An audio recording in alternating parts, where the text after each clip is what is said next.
ഇതാണ് അക്കര ബെങ്ങന്നൂർ പാലത്തിന്റെ അടിയത്തെ അവസ്ഥ. ഫുള്ള് കമ്പിയും പൊട്ടി തകർന്നു നിൽക്കുകയാണ് മൊത്തത്തിൽ. ഇതാ അടിയൊക്കെ വിണ്ടിട്ട് പാലം അപകടാവസ്ഥയിലാണെന്ന് വിവരാവകാശ പ്രകാരം നമുക്ക് PWD മറുപടി തന്നിട്ടുണ്ട്. പക്ഷേ ഇത് ഒരാളോ രണ്ടുപേരോ ചേർന്ന് തീരാവുന്നതല്ല.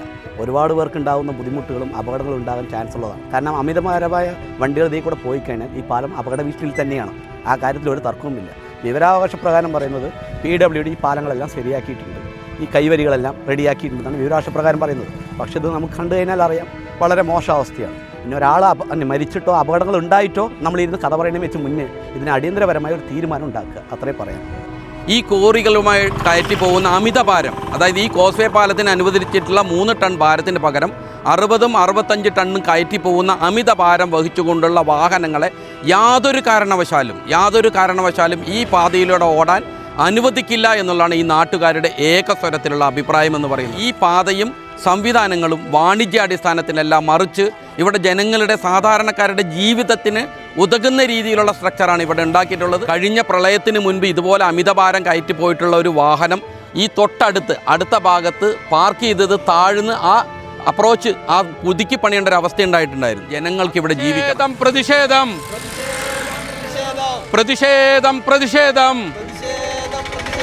നാട്ടുകാരുടെ പ്രതിഷേധം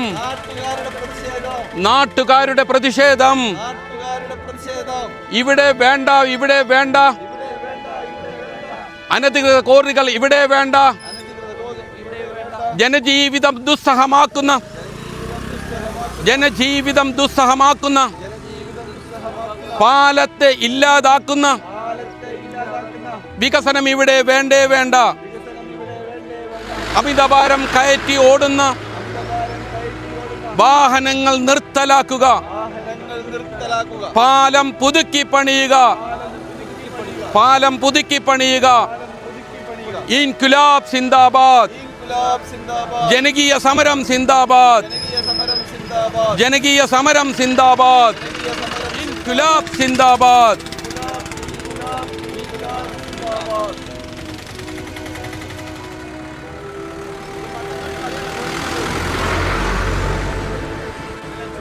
വന്നപ്പോഴാണ് എൻ്റെ ചൂണ്ട കുടുങ്ങിയപ്പോഴാണ് പാലത്തിൻ്റെ അടിയിലേക്ക് ഞാൻ ഇറങ്ങിയത്.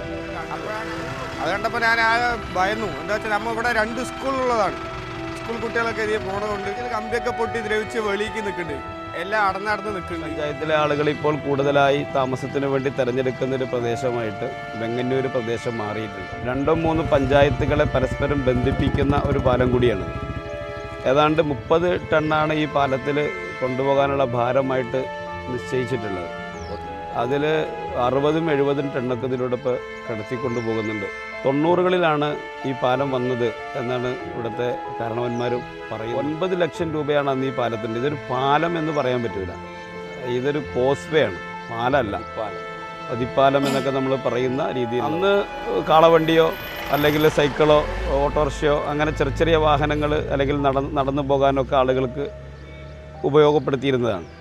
എന്നാൽ ഇന്ന് വലിയ പാതകളിലൂടെ കടന്നു പോകുന്ന വലിയ ടോറസ് പോലുള്ള വാഹനങ്ങളാണ് ഇതിലൂടെ കടന്നു പോകുന്നത്.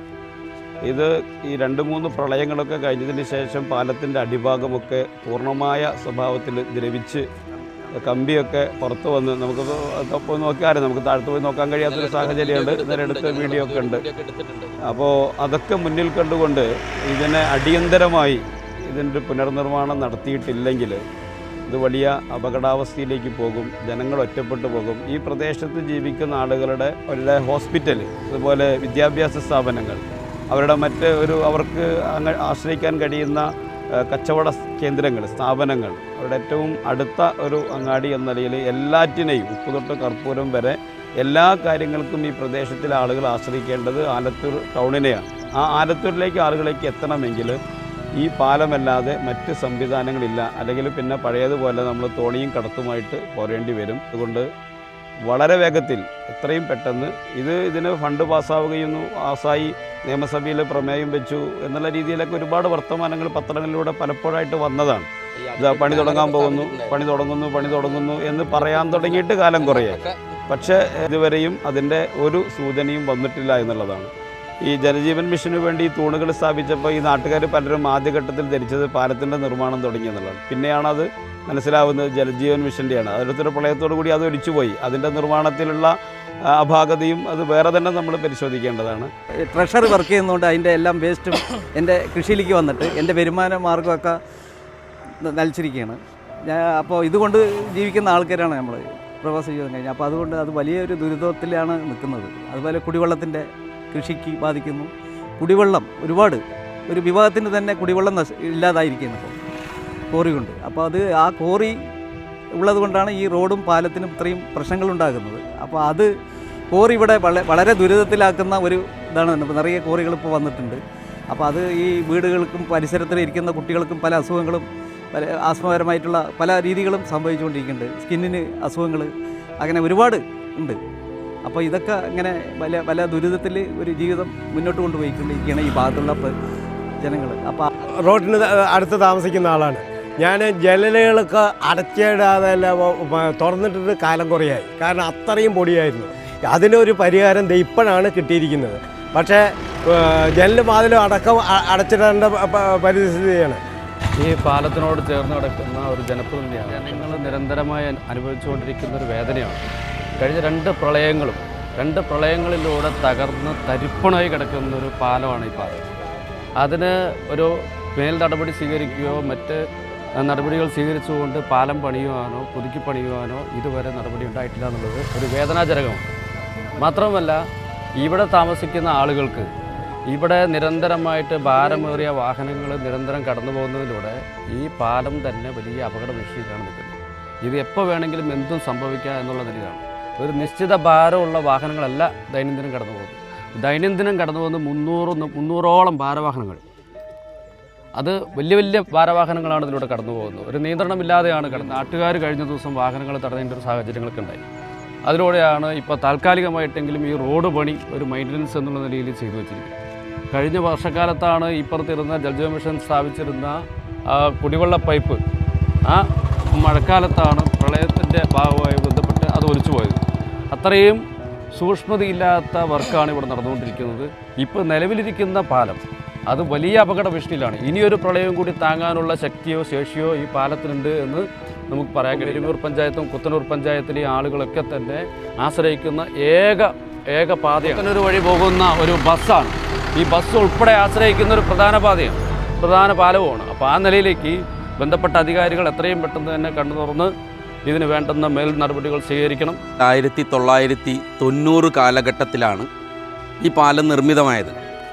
ഈ നിർമ്മിതമായ പാലം യഥാർത്ഥത്തിൽ ഇന്ന് ഇവിടെ വാണിജ്യാടിസ്ഥാനത്തിൽ ഉപയോഗിക്കുന്ന രീതിയിലുള്ള ഒരു പാലമല്ല എന്നുള്ളതാണ്. ഞങ്ങൾ ഒരുപാട് ദുരിതം അനുഭവിക്കുമ്പോൾ ഇതിൻ്റെ വിവരാവകാശ നിയമപ്രകാരം കൊടുക്കുമ്പോൾ പോലും റെക്കോർഡില്ല എന്ന് പറഞ്ഞുകൊണ്ട് ജനങ്ങളെ തിരസ്കരിക്കുകയാണ്. അതെന്താണെന്ന് വെച്ച് കഴിഞ്ഞാൽ ഇവിടുത്തെ ജനങ്ങളോട് കാണിക്കുന്ന ഏറ്റവും വലിയൊരു ക്രൂരതയുടെ ഭാഗമാണ്. കാരണം റെക്കോർഡില്ല എന്ന് പറഞ്ഞ് കൈയൊഴിയുന്നത് ഇത് എത്രയും, അതായത് അതിനേക്കാൾ ഏറ്റവും ഉപരി അന്ന് നിർമ്മിച്ച ഈ 9 ലക്ഷം രൂപയിൽ നിർമ്മിച്ച ഈ കടത്തുപാലം 2 പ്രളയത്തെ അതിജീവിച്ചു എന്നുള്ളതാണ്. നിങ്ങൾക്ക് കാണാൻ കഴിയും. ഇതുണ്ടല്ലോ ഈ എല്ലാ വരികളും തകർന്ന് ഇവിടുത്തെ നാട്ടുകാരോട് ദിവസങ്ങളോളം കറണ്ടും വെളിച്ചവും ഇല്ലാതെ ആ സമയത്ത് ഈ റോഡ് ഉണ്ടായിരുന്നില്ല. ഈ റോഡ് മൊത്തം തകർന്നു. പാലത്തിൻ്റെ ബ്രിഡ്ജുകൾക്കൊഴികെ ബാക്കിയെല്ലാം തകർന്ന് തരിപ്പണായിരുന്നു.